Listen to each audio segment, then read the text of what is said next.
I want to ask you about Turning Point USA. What do you see in the younger generation and college campuses that us older people wouldn't see? Like, what is happening on these campuses? What do you do? And what are the conversations that you have with these students? Well, thank you for that question. Yeah, it's about 8 years into it. I'm so proud of what the team has done here at Turning Point USA. I wish I could take credit for all of it, but that wouldn't be true. We're on 2,000 high school and college campuses across the country. We say we play offense with a sense of urgency to win America's culture war. On college and high school campuses, students that are conservative are under huge assault, under attack for having dissenting points of view and opinion, that have a worldview that is rooted in facts and logic and a historically based perspective.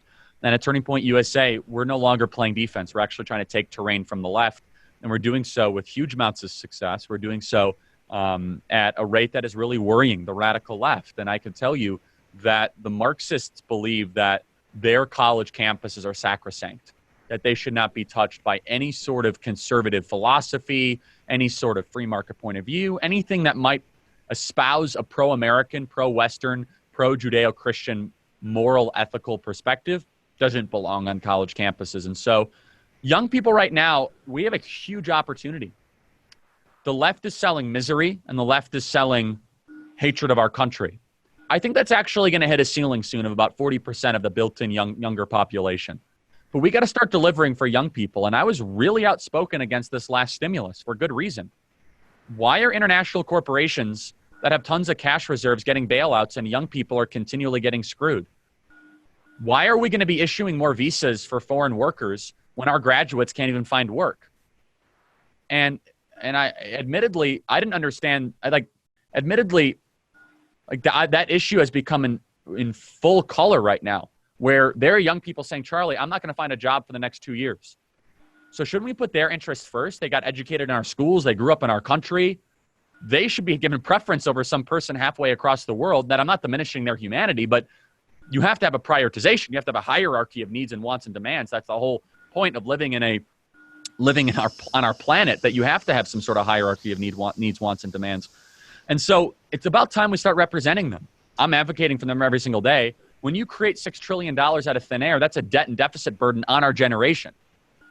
Why are we giving money away to universities that teach our kids to hate our country, that have $10 billion endowments? They changed their tuition rates so high and the tuition keeps going up. I've called on the president, and I hope that he'll do this, that he says that there should be a tuition freeze for the next 2 years. Freeze tuition. That's a very basic deliverable. And so we have an opportunity to win students over. They're cynical and skeptical of debt forgiveness and Medicare for all and all that garbage that is being peddled by the left. It's time for delivering results for a generation that is getting screwed by the ruling class. Why are these, when you say like college professors are anti-American and they hate America, like why would a group of people feel that way about the country they live in? Well, it's true. Not all of them. I mean, there's some good of them, so I should nuance it a little bit.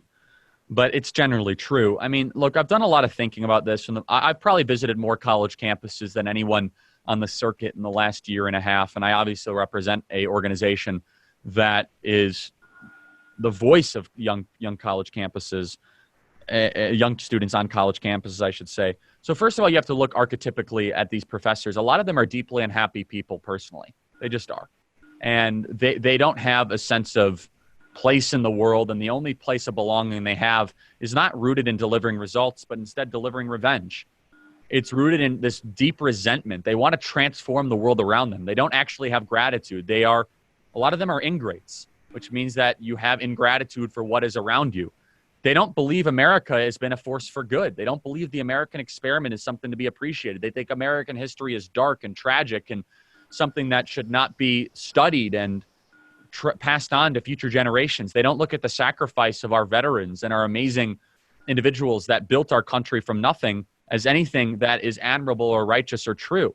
They want to fundamentally transform something, and you don't fundamentally transform something you love. And we learned that from Barack Obama. I mean, you don't go to your wife, or you don't go to your girlfriend, or you don't go to the person you care about and say, I love you so much, now I got to fundamentally transform you. I mean, that would be silly. It would end the relationship immediately. You fundamentally transform that which you don't like. You fundamentally transform that which you don't see eye to eye with. And so on a final point is this, these professors they see themselves, they have a messianic complex. They actually see themselves as saviors of the world through the vessels of their students to create a youth-led revolt to topple what they consider to be unjust. They consider themselves to be the saviors of the planet. If you don't believe me, just ask them. Some of them will even admit that they consider themselves to be a piece in the jigsaw puzzle, a part of the tapestry of the downfall of Western society. And so we have to ask ourselves the question, why do we keep supporting these institutions that teach our kids to hate America, that don't equip them with the skills to be able to succeed in our country, and also are so exorbitantly expensive that we have an entire generation in debt, and therefore they're more likely to embrace socialist principles? This is awfully self-defeating. And 13% of Americans have a graduate degree. And they're the ones that run this country. And they don't reflect the values of the rest of the 87% of Americans. And I don't want to overly generalize. There's plenty of good professors and plenty of good people that have doctorates. What I'm saying is 90% true. And therefore, it is worthy of the type of language I'm using to describe it. And you've said whatever happens on college campuses will soon happen in the halls of Congress. And the leading indicator of culture is what happens on college campuses. There's a lot of power there because you're sculpting these young minds. And that's really what we're seeing, right? Yeah, I mean, look, this entire shutdown was basically them trying to turn America into a college campus. You can't say anything you disagree with. Stay in your home. We'll keep you safe. And they try to turn your apartment into a safe space. I mean, the college campuses was a dry run for the American shutdown. And that's why so many young people were okay with it. They were okay with it because they were conditioned to believe that this is something that's desirable. They were conditioned to believe that the nanny state, the professor, the administrator, the social justice warrior, behavioral counselor is the one that's going to keep you safe from the outside world. And Jordan Peterson calls this the Hansel and Gretel archetype. Come on, I'll keep you safe. I'll get you fat. And when in reality, they're getting ready for you to be totally exploited and destroyed. I just hope, similar to the Hansel and Gretel story, we wake up in time and are able to revolt against the people that are doing that to young people. And look, Jordan Peterson was so phenomenal about this because he spotted stories like that because they were written as warnings to society for a reason. And so none of this surprises me. I mean, people say, Charlie, were you surprised? And I did say earlier I was disappointed, but when I'm actually honest with myself, if I believe my thesis, which of course I do, that college campuses are a leading indicator of the culture we're going to be in, that they're a harbinger of things to come, they're a canary in the coal mine, then we ought to be awfully serious that if we continually send our most prized possessions, our young people, to anti-American indoctrination camps, what kind of country do we think we're going to live in? I mean, they're anti-Socratic, they're anti-Western, they don't read the great books, they don't even equip you for the job market, they don't teach you that there's anything such as objective or absolute truth, they don't even teach you to be ready for the outside world. I mean, the university is a place where you're supposed to learn dissenting and opposite opinion. The university should be the anti-safe space. And here's the interesting thing. We say, well, students don't learn history. Well, that's pretty obvious because there's nothing safe about learning history. Do the thought exercise of imagining yourself of being in the position as one of Stalin's henchmen. That's a pretty dark place to go.